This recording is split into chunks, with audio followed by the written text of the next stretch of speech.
নমস্কার বন্ধুরা, দিনের প্রথম ব্লগে তোমাদের জানাচ্ছি সবাইকে স্বাগত। আশা করি তোমরা সবাই ভালো আছো। আর এই কদিন ভিডিও ছাড়তে পারিনি, কারণ একটু বুঝতে পারছো এক্সাম ছিল, তার জন্য যেহেতু চাপ হয়ে গেছিলো, সেই জন্য যেহেতু আজকে এক্সাম নেই তার জন্য লং ভিডিও বানাচ্ছি, ঠিক আছে। তো তোমাদেরকে এখন দেখিয়ে দেবো ফুল পায়রাগুলো এখন কেমন কি কন্ডিশনে আছে। আর পায়রা তো যেহেতু ডিম দিয়েছে আর বেবিগুলোকে বাইরে বেরিয়ে গেছে, তো চলো বেশি লেট না করে পায়রাগুলো যেহেতু বাইরে ছাড়া হয়েছে, আগে ওদেরকে খেতে দিতে হবে।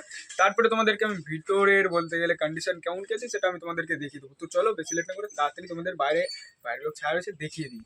তুলে নিতে হবে, সরো সরো। দেখো সব কটা রয়েছে, আর সূর্য মামা আজকে বলতে গেলে অনেক তাড়াতাড়ি উঠে গেছে। সব কটা ছাড়া রয়েছে এখান দিয়ে, আর এই দিক দিয়ে বলতে গেলে বামটা তো যেহেতু এখানটায় লাগিয়েছি, আর ওইখানটায় সেই পায়রাগুলো থাকে ওইখানটায়, ঠিক আছে। বলতে গেলে ওখানে বসে থাকে, তো এদেরকে বলতে গেলে আগে সবাইকে খেতে দিতে হবে, কারণ অনেকটাই লেট হয়ে গেছে। এদের অনেকক্ষণ আগে এদেরকে ছেড়ে দিয়েছি বাইরে। চলে আসো চলে আসো চলে আসো।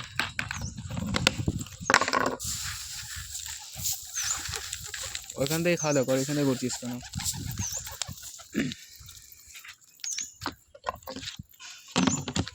তো এখান দিয়ে তো এরা খাওয়া দাওয়া করতে তো কোনো অসুবিধা নেই, আমি তোমাদেরকে ভিতর থেকে দেখিয়ে দিচ্ছি। ভিতর থেকে বলতে গেলে এই দেখো বেবিটা বাইরে বেরিয়ে গেছে, আর 2 দিন হয়েছে। তো একে আবার খোপের মধ্যে রেখে দিতে হবে, নাহলে নিচে যেহেতু থাকলে অসুবিধা হয়ে যাবে। চলো ভিতরে চলো ভিতরে চলো ভিতরে চলো। আর তুমি এখানটা কী করছো? তুমিও ভিতরে যাও। আর ডিম দিয়েছে বলতে গেলে এই দুটো পেয়ার, ঠিক আছে। যেহেতু আগে পরেও ডিম দিয়েছে, আর এর বদলে গেলে বাচ্চা এখানটা একটা রয়েছে দেখো, ঠিক আছে। তো বেবিটা বের করে দেখাচ্ছি, দেখো কতটা কালার কেমন হচ্ছে এর। আলাদা বলতে গেলে কালার হচ্ছে, বলতে গেলে তাও ব্ল্যাক কালার হচ্ছে আর হোয়াইট হোয়াইট। তো দেখবো বেবিটা কেমন কি ওড়ে, ঠিক আছে। তো যাও তুমিও খোপের ভিতর চলে যাও। আর কন্ডিশান বলতে গেলে খোপের এরকমই আছে, ময়লা হয়ে গেছে, কারণটা পরিষ্কার করা হচ্ছে না অনেক দিন। আর এইদিকে আমাদের বলতে গেলে টম আর জুলিও ডিম দেবে শীঘ্রই। তো সেটা বড় কথা না, বড় কথা হলো পায়রা যেহেতু বাইরে খাওয়া দাওয়া করছে, তোমরা কন্টিনিউ ভিডিওটা দেখতে থাকো।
তো বলতে গেলে ওই পায়রাটা তো বাইরে বলতে গেলে খাওয়া দাওয়া হয়ে গেছে, আর এখন চলে এসেছে ডিম দাদিতে। আর এইদিকে দেখো বেবিটা বাইরে বেরোনোর চেষ্টা করছে। তো এদের যেহেতু বেরিয়ে যাবে, আর হাসলি 2 দিনের মধ্যে বেরিয়ে যাবে, কিন্তু ওই বেবিটা যেহেতু এখনও ছোটো আছে, ওর নিচে নামলেও ওকে আবার খোপের ভিতর আটকে রাখতে হবে। আর এই বেবিটা তো অনেকটাই ছোটো, তার জন্য একে তো অতটা বাইরে বের করাই যাবে না, ঠিক আছে। তো সেটা বড় কথা না, বড় কথা হলো পায়রাগুলো এখন বাইরে কী করছে সেটা তোমাদেরকে দেখিয়ে দিচ্ছি। তো এদেরও বলতে গেলে অলমোস্ট খাওয়া দাওয়া হয়ে গেছে, এদেরকে জল দিয়ে দিতে হবে। আর এই বেবিটা বলতে গেলে মনে হয় টাল হয়ে যাবে, তো একে এরকমভাবে ধরতে হবে। চলো তুমি খোপের ভিতর চলে যাও।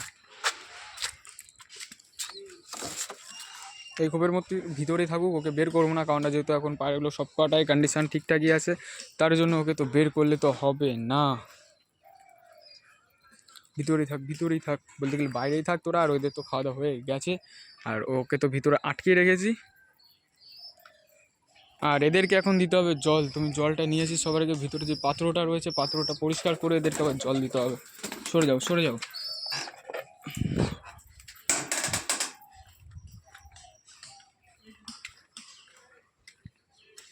তো এদেরকে তো এখানটা জল দিয়ে দিচ্ছি, এখান থেকে জল এরা খেয়ে নেবে, তো কোনো অসুবিধা নেই। আর ওইখানটা অনেক খাবার রয়েছে, তো এই খাবারগুলো কী করবো, ওইখানটায় থাকুক, ওদের যখন ইচ্ছা হবে ওইখান থেকে খেয়ে নেবে ঠিক আছে। এখান থেকে খাবার যদি একটু থাকে তাহলে তোদেরকে নাক মুখ ফাটিয়ে দেবো।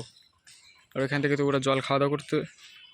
আর এখনই যাবে কালডোম বলতে গেলে ওর বেবিকে খাওয়া দাওয়া করাতে। ওই বেবিটা বলতে গেলে নিচে নামবে না, নামলো না, উপরেই রয়েছে। তো ওইখান থেকে ওকে খাওয়া দাওয়া করাবে। আর ওইখান থেকে দেখি 2টো বেবি চলে গেছে, কিন্তু 2টো বেবিকে খাওয়ানো তো অসম্ভব। আর ওটা ওর বেবিও না, এখন ওকে মারবে, যেহেতু মারবে কি না, না মারবে না। বেবিটা নিচে চলে যাবে এখনই। আয় আয় নিচে আয় নিচে আয়। দেখো 2জন যে ওইখানটায় টাং আড়াচ্ছে, মুখিও চলে গেছে খাওয়া দাওয়া করাটা। দেখো বেবিটা নিচে নামবে শিওর, বললাম না নিচে নামবে। দেখো কি অবস্থা, এইটুকু বেবি তাও নিচে নেমে গেল। আর উপরে দেখে মুখিও খাওয়া দাওয়া করাবে। আর বলতে গেলে যে উপরে বেবিটা আছে ওই বেবিটা বলতে গেলে কোথায় গেল বেবির ধাড়ি পেয়ার, এই তো ও চলে যাবে। আর আমাদের বাড়িতে মিসিং রয়েছে কী যেন, হ্যাঁ যে বুনো কালার ম্যাড্রাসটা ছিল ওই ম্যাড্রাসটা, আর বলতে গেলে কিউটি পাই, যেহেতু ওই দুটো সুবিধাকে দিয়ে এসেছি। তো এখান থেকে ডিম বাচ্চা করবে। আর বলতে গেলে যে বুনো কালার ম্যাড্রাসটা আছে ও বলে রেসারের সাথে জোড়া দেবে, তো দেখি কেমন কি বাচ্চা ওঠে। আর কিউটি পায়ের জন্য তো ওই যেই বাড়ি ওদের বাড়ির অপরিচিতা লক্কাটা আছে, তো ওর সাথে জোড়া বসাবে, তো দেখবো ওদের বাচ্চা কেমন কি ওঠে। তো বন্ধুরা ভিডিওটা এই পর্যন্ত হবে, ভিডিওটা বেশি বড় করবো না কারণ ভিডিওটা অনেকটাই বড় গেছে। তো আশা করি ভিডিওটা ভালো লেগেছে। তো লাইক কমেন্ট সাবস্ক্রাইব করবে, পারলে তোমাদের বন্ধুর সাথে ভিডিওটা শেয়ার করবে। তো তোমাদের সাথে বিকেলের ভিডিওতে দেখা হচ্ছে। তো চলো টাটা বাই।